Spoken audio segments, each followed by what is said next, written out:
શ્રી શિવાય નમસ્તુભ્યમ. મિત્રો, તમે કોઈ પણ પ્રકારના કહે છે ને વાણી દ્વારા તમે બિઝનેસ અથવા જોબમાં તમે અર્નિંગ કરો છો, તમે મલ્ટીમીડિયા પ્લેટફોર્મ ઉપર વિડીયો બનાવો છો, તમે સિંગિંગ કરો છો, તમે કોઈ પણ પ્રકારની કવિતાઓનો સંગ્રહ કરો છો, કવિતાઓ બોલો છો, જેથી કરીને તમારી ઇન્કમ ઊભી થાય.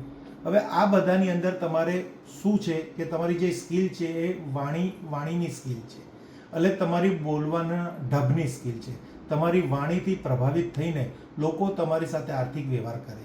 જે રીતના તમે કોઈ કંપનીમાં જોબ કરો છો, ત્યાં તમારી રિસ્પોન્સિબિલિટી છે કે આપણે કંપનીની પ્રોડક્ટનું સેલ આઉટ કરવું છે, એટલે નેટવર્ક માર્કેટિંગ કરવું છે, કોમ્યુનિકેશન સ્કિલ તમારે જનરેટ કરવી છે. તો એના માટે સૌથી પહેલાં તમારે માતા સરસ્વતી માતાના આશીર્વાદની જરૂર છે. સાથે સાથે ઘરના પૂર્વ દિશામાં કોઈ પણ પ્રકારનો વાસ્તુ દોષ હોય તો એ દૂર કરવાની જરૂર છે. હવે તમને એક હું બતાવીશ પ્રતિમા, જે રાધા કૃષ્ણ ભગવાનની પ્રતિમા છે. ગ્રીન જેડ કરીને એક પથ્થર આવે છે, એક ઉપરત્ન આવે છે, એક સ્ટોન આવે છે, એમાંથી બનાવેલી આ પ્રતિમા છે.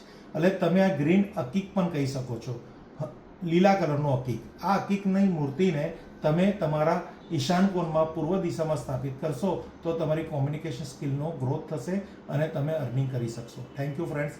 હર હર મહાદેવ, હર હર મહાદેવ, હર હર મહાદેવ.